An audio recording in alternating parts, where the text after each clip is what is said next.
Non, non, non, 2019, non, oui, je sais, tu as été une année plutôt sympa, oui, mais tu le sais, toutes les bonnes choses ont une fin, ne rends pas cette séparation plus difficile qu'elle ne l'est. Enfin bon, tu sais quoi? Avant qu'on se quitte, si on parlait un peu des films d'animation qui ont fait ton année, hein? Ouais, faisons ça. Parce que oui, les gens, je trouve que 2019 a été une année franchement solide en termes d'animation. Que ce soit en termes de grosses productions, ou alors plus modestes, hein, en séries d'animation dont j'aurai probablement le plaisir de parler à l'avenir, aux films d'animation qui nous concernent aujourd'hui. Car je vous propose aujourd'hui de parler des 5 films d'animation que j'ai préférés cette année. Est-ce que j'ai quelque chose à ajouter?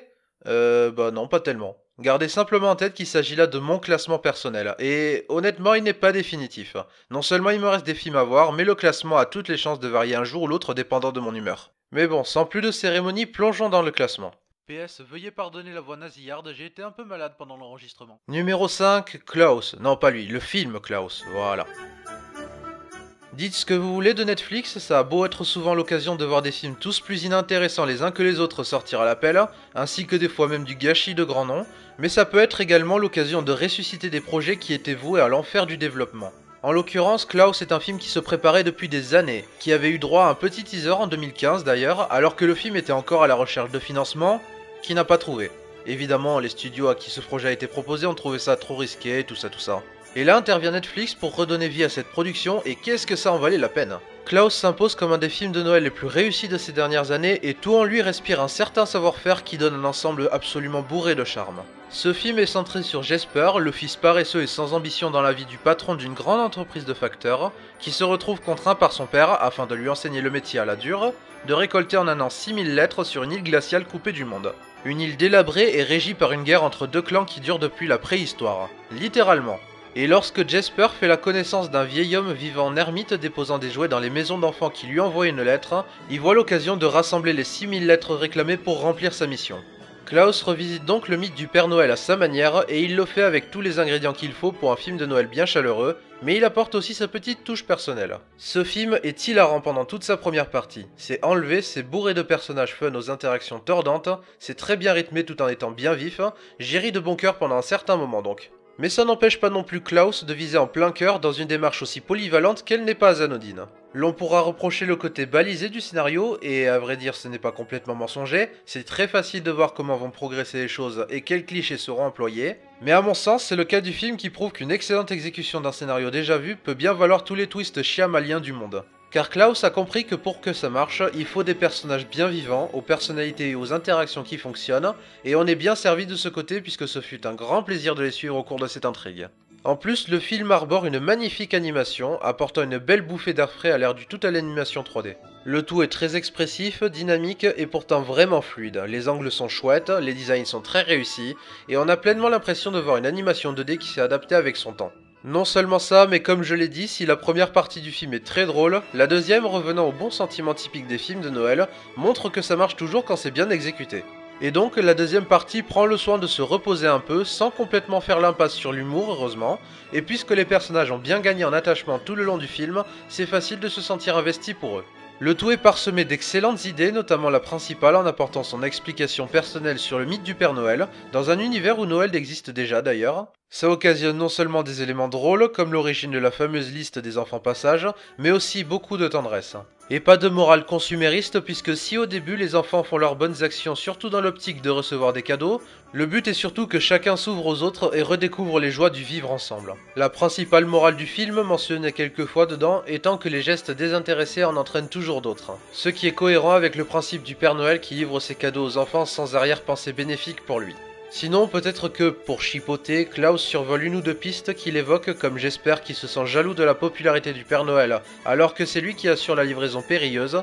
Après, je dis pas que le traité en profondeur aurait totalement trouvé sa place dans le film, mais le fait que ça passe juste comme une anecdote est un peu dommage en soi. Mais peu importe, Klaus reste un très beau film qui assurera à coup sûr les soirées familiales au coin du feu. Et puis après tout, c'est J.K. Simmons qui fait la voix du Père Noël. Qu'est-ce qu'il vous faut de plus, franchement? Numéro 4, La Reine des Neiges 2. L'arrivée d'un nouveau film d'animation Disney, c'est toujours un certain événement pour les uns et un mini-infarctus pour les autres. Alors imaginez tout de suite une suite à cet horrible Disney qui nous a cassé les oreilles pendant des années. Oh, mais est-ce que quelqu'un peut penser aux enfants? Plus sérieusement, bon ok, le film a été victime de son succès et de la surexploitation, mais honnêtement j'aime beaucoup La Reine des Neiges. J'adore ses personnages, j'adore son atmosphère, j'adore ses chansons, oui oui, même celle à laquelle vous pensez, mais en VO en tout cas, hein. Et surtout, j'adore le lien nouant les deux sœurs qui donne un grand supplément d'âme à l'ensemble et rend le tout bien touchant à mes yeux, d'autant que chacune a droit indépendamment à un développement efficace. Alors, décision purement commerciale au début ou pas, je me disais que les personnages et leur univers avaient les épaules pour porter une suite. Même si Disney faisait déjà pas mal dans les suites et que j'ai plus de tendresse pour les projets originaux, je me doutais que la même équipe en charge était parfaitement capable de rendre cette suite, au pire agréable, au mieux utile. Et ce fut bon de constater à la fin du film que je l'ai trouvé non seulement très efficace, mais aussi complémentaire au premier. Pour faire simple, je trouve vraiment que les deux films, à l'image d'Anna et d'Elsa, sont comme deux faces d'une même pièce, et ça montre à mes yeux que les réalisateurs Chris Buck et Jennifer Lee ont su comment aller au-delà de la simple commande de studio. De cette histoire s'étendant au-delà des terres d'Arendelle, dans une forêt régie par les esprits des quatre éléments qui ont à être calmés au risque d'une absence pure et simple de futur pour le royaume, il y avait pas mal de potentiel. Ouais, c'est un peu un mélange entre Avatar, le dernier maître de l'air, et le cinquième élément dans le fond. Potentiel qui n'a honnêtement pas été entièrement saisi dans la mesure où, à l'image du premier film, il y a un rythme assez chaotique qui, dans le cas de cette suite, pousse plusieurs éléments à manquer d'approfondissement, ce qui est assez dommage. Mais ça ne m'a pas empêché de trouver le spectacle particulièrement enchanteur, qui épouse complètement l'aspect comédie musicale au point de se permettre d'aller à fond dans les possibilités, avec des numéros extravagants collant efficacement à chaque personnage. D'une direction menée avec virtuosité, presque proche de la maestria qu'on pouvait trouver dans un Fantasia, le tout bénéficie d'une vision artistique grandiose, colorée et recherchée. Là encore, tout ce qui touche à la musique est excellent, les chansons sont formidables en moyenne, très bien écrites et entêtantes, et la composition de Christophe Beck fait toujours des merveilles. Les personnages qu'on aime n'ont pas changé et en même temps sont toujours plus approfondis pour notre grand plaisir. Le scénario, passé l'aspect démantibulé dû aux idées pas approfondies, est solidement écrit et prouve une nouvelle fois le talent des auteurs pour jouer sur les mots et les détails pour amorcer la suite des événements de façon astucieuse. Mais surtout, à mon grand plaisir, cette suite explore à merveille le lien entre Anna et Elsa, les deux sœurs ayant eu droit au traitement de luxe qui m'a rappelé pourquoi je les adore tant de prime abord. Après avoir renoué les liens à la fin du premier film, ceux-ci paraissent totalement indéfectibles et chaque seconde passée avec elle est d'un charme désarmant. Les dilemmes sont connus, l'une a peur de perdre l'autre et l'autre a peur que les choses soient gâchées à cause d'elle, mais parce que les auteurs aiment leurs personnages, ils savent comment donner une substance des plus efficaces à ce qu'elles traversent. Il y a une profonde humanité qui se dégage et j'ai tellement de respect pour les personnages qui arrivent à me faire ressentir ça. Ça donne des passages aussi touchants qu'émotionnellement puissants. Et ça rend la traversée tout sauf superflue. Bref, me concernant, le traitement psychologique est nickel, et l'alchimie entre elles deux est brillante. D'autant que le film prend quand même soin d'apporter de nouvelles choses à chacune des deux indépendamment aussi, ce qui est non négligeable. C'est difficile de parler de tout ce que j'ai adoré dans le traitement entre les deux personnages sans trop en dire, mais pour faire court j'ai vraiment été comblé de ce côté, et c'est pourquoi je considère cette suite pertinente, apportant un grand plus à son aîné. En somme, les deux pourraient passer pour moi comme un tout et non comme deux films distincts, ils se complètent magistralement et c'est très bien comme ça. Les défauts sont là, l'humour, bien que très drôle, a tendance à beaucoup trop s'imposer au début même quand du calme aurait été le bienvenu, le film survole des choses et ne se pose pas assez alors qu'il est très fort quand il le fait, mais bon, voilà, La Reine des Neiges 2 m'a eu et pour le meilleur. J'ai beau pester contre la politique actuelle de Disney comme pas mal de gens, quand ça touche au film d'animation, il marque toujours des points avec moi. En plus, si cette suite m'a rappelé une chose, c'est à quel point je trouve que Anna est le personnage Disney le plus sous-estimé de l'histoire. Elle vole la vedette dans la dernière partie du film et est à l'origine de l'un des plus gros pincements au cœur que j'ai eu dans une salle de cinéma cette année, ou face à un film d'animation Disney en général d'ailleurs. Elle doit beaucoup au talent de son interprète, Kristen Bell, qui plus est juste sublime, mais aussi grâce au formidable travail sur son développement, trouvant la meilleure façon d'approfondir un tel personnage. Rongé par le trop-plein de dépendance à sa sœur, brisé par le silence de la solitude, mais trouvant le moyen de se relever et d'aller de l'avant, avec ce qui est selon moi la meilleure chanson du film. Ouais, j'ose le dire, c'était particulièrement intense me concernant. C'est pourquoi j'aime tellement Anna en somme, elle respire l'humanité dans ce qu'il y a de plus naturel et d'attachant. Ah là là, Anna, il faut que je te le dise. Numéro 3, j'ai perdu mon corps. C'est plutôt sympa de constater le retour des studios Xylam au cinéma, studios qui ont accompagné mon enfance avec quelques séries que j'aime honnêtement encore revoir aujourd'hui. Plaisir à moitié coupable, hein. Mais bref, le studio de Marc Dupont-Avis a proposé cette année un film d'animation, si j'ose dire modeste par rapport au gros nom de l'année 2019, réalisé par Jérémy Clapin, déjà à l'origine du très beau court-métrage Skizen. Film d'animation qui m'avait fait de l'œil avec sa présence au Festival de Cannes, que j'ai attendu comme un fou parce que ce sale filou ne s'est pointé qu'en novembre, et ça en valait la peine. J'ai perdu mon corps, film centré sur une main littéralement baladeuse, qui cherche à retrouver le corps à laquelle elle appartient, est une franche réussite, et un très beau spin-off pour la chose de la famille Adams. Ah, sérieusement, c'est déjà plus drôle que les deux tiers de l'humour de ce truc, hein. Bref, il nous propose de suivre deux histoires en parallèle, avec d'un côté la main et de l'autre l'histoire d'un jeune homme, Naoufel, tombant amoureux d'une bibliothécaire, Gabrielle, et s'engageant au service de Gigi, un menuisier, pour pouvoir se rapprocher d'elle, tout en redonnant du sens à sa vie jusqu'ici triste et sans réelle perspective d'avenir. Commençons par ce qui saute aux yeux assez rapidement, J'ai perdu mon corps est un sacré film à ambiance. Très vite, le film s'avère être une pure réussite particulièrement enivrante de ce côté. L'ambiance est forte et s'associe brillamment avec le scénario disposant d'une certaine profondeur dans l'abord de ses thématiques. Il nous propose de suivre une histoire faisant appel à tous nos sens et nos perceptions, visuelles comme temporelles, se joue d'elle et nous place comme témoins de ces deux parcours admirablement bien menés, liés par la fragilité. La main devant traverser un monde bien dangereux à son échelle pour retrouver son propriétaire, aux mille dangers évoquant la fragilité de l'être humain pouvant se heurter à presque n'importe quoi, tandis que Naoufel est plus dans la fragilité psychologique avant de se développer. Il joue aussi avec les attentes du spectateur pour délivrer un beau récit sur le destin, en retournant les instants que l'on estime prévisibles de sorte à ce qu'ils reflètent bien le fond du film. Naoufel partant d'une optique de dribbler le destin, et celui-ci nous répondant en retournant ces instants prévisibles pour qu'il porte son empreinte. On sent le film qui dispose de plusieurs interprétations quant à ses éléments clés et qui ne se complaît pas dans l'anodin. Il y a des choses à dire et ça donne une certaine plus-value de revisionnage. C'est aussi un beau film à personnages. Les trois personnages principaux, ainsi que la main si on peut la compter comme telle, sont tous très attachants. Naoufel inspirant une certaine empathie dans son parcours face à ce fameux destin qu'il cherche à dribbler et offrant une lecture poignante. Pour en revenir au côté film ambiance, on sent vraiment le film qui veut jouer avec nos sens, qui veut nous faire ressentir le moindre grain de sable effleuré par la main que l'on suit. Tout en nous montrant que la main est aussi une partie de nous qui se souvient en quelque sorte que beaucoup de nos souvenirs chers passent par là. Pour nous faire avoir de l'empathie envers une main coupée, il faut l'avouer, ce film est très fort, car son parcours à elle éveille également quelque chose, notamment face aux mille dangers de la vie extérieure. Mais ça n'empêche pas non plus des grands moments d'humanité se dégageant de cette simple partie du corps, que ce soit en passant par ses souvenirs ou par le biais d'interactions tendres et bien vues. De plus, c'est un film visuellement impeccable, optant pour une animation des personnages un brin saccadé de façon astucieuse, dans un beau mélange entre 2D et 3D, pleine de finesse. Et je ne parle même pas de la merveilleuse musique. Et parlant de finesse, ça va de pair avec ce qui est, je pense, ce qui m'a le plus plu avec ce film, c'est sa forme de poésie spontanée. Que ça touche au dialogue pertinent ou à plusieurs scènes en elles-mêmes comme tout droit sorti du réel, je trouve que ça dégage une sorte de poésie dans la spontanéité de tout ce qui se passe à l'écran.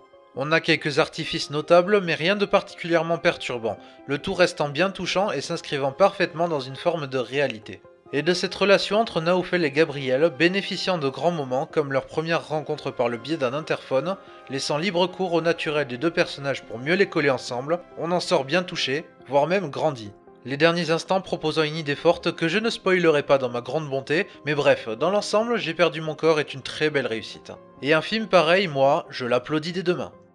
Je croyais qu'on avait décidé de couper cette réplique. Exact. C'est ma faute. Numéro 2, Monsieur Link. Dans le domaine de moins en moins présent de l'animation en stop motion, un studio parvient encore à tirer son épingle du jeu ces derniers temps, les studios Laika. Ayant débuté sur grand écran avec Coraline en 2009, le studio a continué à faire son trou dans le milieu, devenant un nom aussi recommandable que Hardman, les papas de Wallace et Gromit, quand ça touche à la stop motion. Et tout comme leurs cousins britanniques, chaque annonce d'un nouveau film est l'occasion de prendre son mal en patience pendant la pause entre chacun, pour la bonne cause sans doute, tant ces films font preuve d'un soin exemplaire. C'est vraiment l'occasion de peaufiner leur nouveau bébé comme il se doit. Après l'excellent Kubo en 2016, intervient alors 2 ans et demi plus tard Monsieur Link, un film un peu moins ambitieux dans le fond que son aîné. Alors peut-être que ceux qui l'ont vu me trouveront assez gentil de le mettre aussi haut, mais là où Monsieur Link l'emporte haut la main selon moi, c'est dans sa volonté de proposer une aventure réjouissante autour du monde. Vous voyez, j'ai un énorme faible pour les films d'aventure. J'adore quand un film me pousse au dépaysement, a pour but de nous faire voyager au travers d'une quête palpitante, et le dernier né des studios Laika répond présent sur ce terrain. Ainsi, cette aventure passée auprès de la représentation Laika du chaînon manquant est vraiment plaisante à suivre. Cette œuvre est un peu à l'image du personnage éponyme dans son rapport avec les humains, tant elle semble être à la fois différente mais pourtant tellement proche du reste de la filmographie des studios. En proposant une aventure pure souche aux 4 coins du globe au travers d'une quête pour ramener le chaînon manquant parmi ceux qui pensent être les siens, on a vraiment une sorte de croisement qui fait sacrément plaisir. Quelque part, c'est un peu du Jules Verne croisé à du Indiana Jones, avec un peu de Sherlock Holmes vis-à-vis du personnage de Lionel Frost, rappelant l'attachante arrogance du détective, accompagné de son Watson poilu et imposant qui est tout aussi maladroit et amusant que touchant. Car non content d'être entraînante, l'œuvre n'en est pas moins très humaine, et les personnages ont chacun leur raison d'être assez mémorables. Lionel catalyse cette quête de la reconnaissance qui s'avère finalement dérisoire quand elle est faite au détriment du reste, et avec le choc des cultures occasionné entre son univers et celui de Monsieur Link, il y a de solides messages. Le long métrage osant même questionner lequel semble finalement le plus évolué dans l'histoire quand les défauts de l'homme sont mis en avant. Ça rend donc l'écriture du film intelligente et pertinente, mais ça n'en oublie pas moins l'essentiel, donc être un vrai film d'aventure comme on l'aime. Une aventure bourrée d'un charme rétro avec une certaine attention aux détails dont on ne pouvait espérer moins venant de Laika, coloré et bien entendu visuellement magnifique, avec le charme inimitable de la stop motion qui rend à merveille. Disposant également d'un certain sens de la variété, nous faisant passer par la forêt, la jungle, les contrées désertiques, la mer et les montagnes enneigées notamment, c'est clairement un panorama qui fait plaisir dans son éclectisme. Et tout ceci est également porté par une sensibilité que l'on ne voyait pas nécessairement venir de prime abord, mais qui finit par toucher. L'étonnante candeur du Sasquatch en étant essentiellement un facteur principal, ça en fait la porte ouverte à non seulement de l'humour, mais aussi de l'émotion et, dans la logique buddy movie du film, un superbe duo avec Lionel. Et comme tout bon duo qui se respecte, chacun finit par s'ouvrir à l'autre au fil de l'aventure et ça rajoute un beau facteur humain à l'ensemble. Bref, l'aventure est très divertissante, remplie d'âme et de cœur, bourrée de qualité dans le fond comme dans la forme, et je me suis vraiment senti comme un gosse devant le film. Un film qui fait appel à mon goût de l'aventure exotique comme je l'aime, et donc forcément j'ai une certaine tendresse pour lui. Petit bonus en parlant de notre VF national qui est très réussi, d'habitude je n'aime pas trop la tendance au star talent pour le doublage, mais Thierry Lhermitte et Éric Judor font un travail formidable. Chacun parvient à bien s'intégrer dans la peau de son personnage respectif, en évitant de constamment nous rappeler qui on entend, on se sent juste face à deux acteurs qui étaient faits pour les incarner, entre le flegme magnifique de Lhermitte et l'attachante innocence de Judor. Bon, même si ces derniers nous collent à un moment une référence à la tour Montparnasse infernale pour je ne sais trop quelle raison, mais bon allez je passe, c'est discret. Bref, ce film m'a rappelé pourquoi l'attente entre chaque Laika, aussi longue soit-elle, en vaut à chaque fois la peine. Presque. Et cette aventure, haute en couleurs, variée et absolument trépidante, m'a totalement conquis. C'est le mot du jour à apprendre. C'est quand même un scandale son échec, j'espère que ça ne dissuadera pas le studio à faire d'autres films, parce que moi je suis partant pour en voir encore. Et avant de passer au numéro 1, voici quelques petites mentions honorables. Toy Story 4. J'étais absolument contre un quatrième opus. Je n'arrêtais pas de douter de la pertinence de ce nouveau film, je pensais que ça allait être de trop, je pensais même que ce ne serait pas bon, et la promo médiocre ne m'avait pas rassuré sur ce terrain. Et au final, surprise, non seulement cet opus est très bon, mais en plus il trouve un but à son existence. Là où le troisième film était clairement la conclusion de l'arc d'Andy, Toy Story 4 agit comme une conclusion à l'arc de Woody, de façon finalement plutôt intelligente. Ainsi ce quatrième film demeure efficace, avec de l'humour et de l'émotion comme nous sommes en droit de l'attendre. Bon après ça reste sûrement le moins bon des Toy Story, mais quelque part c'est comme dire que Retour vers le futur 3 est le moins bon des Retours vers le futur, y a pas tellement de quoi rougir. Dragon 3, le monde caché. DreamWorks Animation ces dernières années c'est pas trop la joie, mais s'il y a bien deux franchises qui ont su à mes yeux comment tenir la barre tout le long, ce sont les Kung Fu Panda et les Dragons. Dragon ayant su trouver cette année une conclusion très satisfaisante, nous rappelant pourquoi nous avons tant aimé ces personnages et cet univers. Reste quelques faiblesses qui en font probablement le moins bon opus de la franchise, mais revoir ma remarque finale sur Toy Story 4. La fameuse invasion des ours en Sicile. C'est avec regret que j'ai laissé ce très joli film d'animation en dehors de mon top. Le film offrant un conte à la fois enfantin, et pourtant avec un soupçon de tragédie qui sait comment fonctionner. Non seulement l'animation est somptueuse, donnant l'impression d'admirer un véritable tableau en mouvement, et le film ayant la sagesse de l'utiliser à son plein potentiel pour quelques séquences proprement magiques, non seulement les personnages sont très attachants, mais le film sait comment toucher tout type de public avec ce qu'il aborde. Ainsi, même si le scénario est a priori simple, il est compté avec tellement de bonne volonté et brasse large dans les sujets pertinents sans tomber dans le manichéisme. C'est surtout une belle fable sur le pouvoir, les responsabilités et une relation père-fils dans un monde qui n'est pas le leur. Considérez-le comme numéro 6. Shaun le mouton, la ferme contre-attaque. Tout comme Laika, les films des studios Hardman sont toujours des petits événements me concernant et rappellent que l'animation en pâte à modeler a encore voix au chapitre. Leur film précédent, Croman, étant sympathique mais un peu sage, c'est avec la suite du très bon film sur Shaun le mouton qu'ils sont revenus en force. Alors le projet me faisait peur au début, je voyais assez mal un univers comme celui de Shaun le mouton être mêlé à une histoire d'extraterrestre sur fond spatial, mais au final le film fonctionne très bien, l'humour est très efficace, autant bon enfant que malin, et le film ne néglige pas pour autant ses personnages, les anciens restant très chouettes, et les nouveaux étant attachants eux aussi. Il trouve quelques faiblesses, notamment plusieurs clins d'œil datés aux classiques de la science-fiction, mais n'en reste pas moins un très bon divertissement familial, excellemment animé et rondement mené. Et mon film d'animation préféré de l'année 2019 est... Je sens que je dois pas mal d'explications pour celui-là. Ralph 2.0.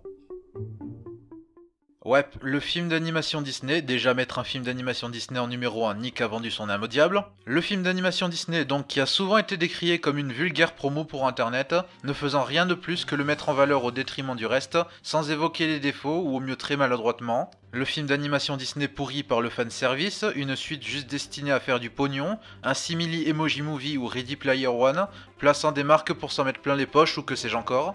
Bref, mettre ce film en numéro 1, c'est quand même un peu la loose, hein.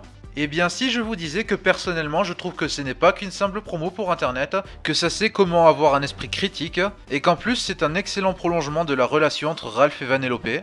Je vais pas me lancer dans une dissertation complète pour indiquer tous les points sur lesquels Ralph 2.0 réussit à mes yeux là où le monde secret des emojis échoue lamentablement, mais cette suite en est clairement son exact opposé. Déjà, le film a bien compris qu'Internet devait être ici avant tout un décor pour l'exploitation de son intrigue, au lieu de faire en sorte que ça prenne le pas sur la dite intrigue. Il a compris que ça ne devait pas être un film sur Internet, mais un film sur Ralph et Vanellope se passant dans Internet.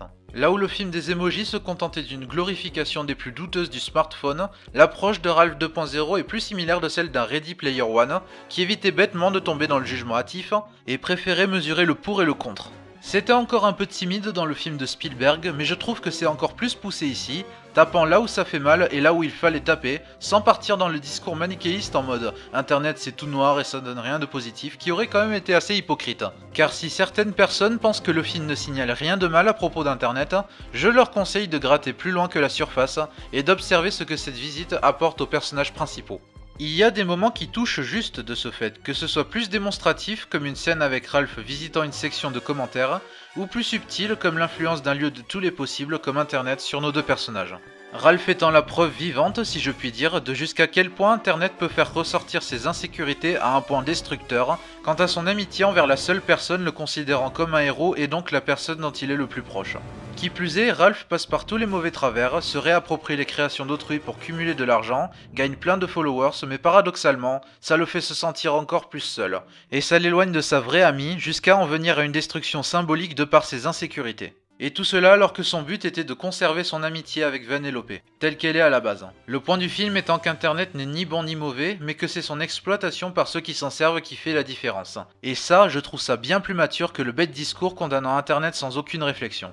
C'est pour ça que question morale, je trouve qu'un film comme celui-ci est limite nécessaire, rappelant qu'Internet peut faire ressortir le pire chez certaines personnes, et pouvant tout aussi bien ouvrir la voie à des possibilités pour d'autres. En tout cas, il est d'une pertinence dans sa neutralité pourtant critique dont beaucoup devraient s'inspirer. Question placement de produit, oui, il y en a forcément, ça se passe dans Internet après tout. Mais c'est comme les personnages connus de jeux vidéo dans le premier film, ça rappelle juste dans quel décor on se trouve. En tout et pour tout, sur 1h50 de film, il doit bien y avoir 15 minutes de placement de produit, et c'est majoritairement fondu dans le décor, donc je trouve que c'est une bonne performance, en gardant en tête le lieu dans lequel se passe l'intrigue. La seule séquence où ils vont loin étant la séquence sur le site Oh My Disney, certes full fan service, mais ça ne me choque pas dans la mesure où c'est pour 5 petites minutes, en petit cadeau pour les fans, avec des clins d'œil à l'histoire de Disney depuis les débuts, pour moi ça passe. Et on a la scène des princesses, vraiment très drôle, mais plus intelligente qu'elle n'en a l'air aussi. Car son but n'est pas de se moquer d'elle, mais de l'image générale que l'inconscient collectif en a, par le biais de caricatures volontairement grossies, rappelant que ce ne sont pas les vraies princesses telles qu'elles sont dans leurs films, mais des représentations pour répondre à leur image populaire. Mais donc, l'un des points forts du film étant aussi l'expansion habile et en soi intimiste du lien entre Ralph et Vanellope, et là encore je trouve l'approche efficace. J'ai déjà parlé de ce qu'une telle virée apporte à leur relation, Ralph incarnant le contre et Vanellope le pour, en comprenant que ça reste aussi un lieu offrant de nombreuses possibilités, surtout pour un être né d'un support électronique comme elle. Le film centre le récit sur eux deux, au détriment des personnages secondaires comme Félix et Kaloun que j'apprécie beaucoup, mais au final c'est pour la bonne cause, puisque c'est surtout le duo principal qui a des choses à raconter. Et le film prend bien soin de montrer les deux comme deux personnages avec des défauts mais aussi des bonnes intentions. Il ne se contente pas de seulement souligner leur complicité, il fait évoluer les personnages, et comme je l'ai dit, il le fait d'une façon intimiste et vraiment bien pensée. Ça donne un très beau traitement du sujet de l'amitié, et ça pousse chacun à trouver une menace seulement dans leurs actions négatives. En plus de tout ça, le film est très drôle. Je veux dire, Rich Moore, le co-réalisateur, a bossé sur Les Simpsons et Futurama. Il fallait s'attendre à autre chose. Il se permet des satires, mais jamais dans le but d'être purement condescendant, comme avec les princesses donc. Et vu que l'équipe aime les personnages, ils savent comment les intégrer dans un nouveau médium plus dans l'air du temps, mais tout en gardant le charme qui avait fait aussi la réussite du premier film. Et si Internet sert plus de décor qu'autre chose, ça ne l'empêche pas d'être représenté de façon créative, le film retranscrivant pratiquement tous les aspects et les facettes d'Internet. Par contre, ils ont oublié les sites porno, je veux dire, qu'est-ce qu'Internet sans ça, hein? C'est pas exactement ce que je voulais dire en fait. Et donc cette créativité ne se fait jamais au détriment de l'écriture intelligente de l'amitié entre Ralph et Vanellope, et ça j'apprécie beaucoup. Bref, tout ceci fait que je considère Ralph 2.0 comme bien plus que le simple film Home Sandwich que sa réputation laisse croire. Après, on est loin du film parfait, il y a plusieurs maladresses que je ne nie pas, quelques incohérences aussi, mais par son exploitation habile de son duo principal, et par son point de vue sur internet que je considère pertinent à notre époque, voire même important, ça en fait une excellente suite à mes yeux. Et pour le moment, mon film d'animation préféré de l'année 2019. Mais comme je l'ai dit, honnêtement, ces 5 films pourraient tous être numéro 1 à un moment ou un autre en fait. 5 films avec leurs défauts et leurs qualités, chacun réussissant avec talent dans ce qu'il entreprend. Ils sont assez ex-aequo en soi, donc c'est histoire de rappeler à quel point 2019 a été une année solide pour l'animation. Et encore, il y a plusieurs autres œuvres que j'aurais bien aimé mentionner, mais comme je l'ai dit au début, toutes les bonnes choses ont une fin, hein. Allez, merci à tous d'avoir regardé ce top, j'espère que ça vous aura plu. Je serais ravi de voir si vous êtes d'accord avec moi sur ces films ou non. Je vous souhaite une très belle fête de fin d'année et on se retrouve en 2020 pour d'autres reviews. Ciao!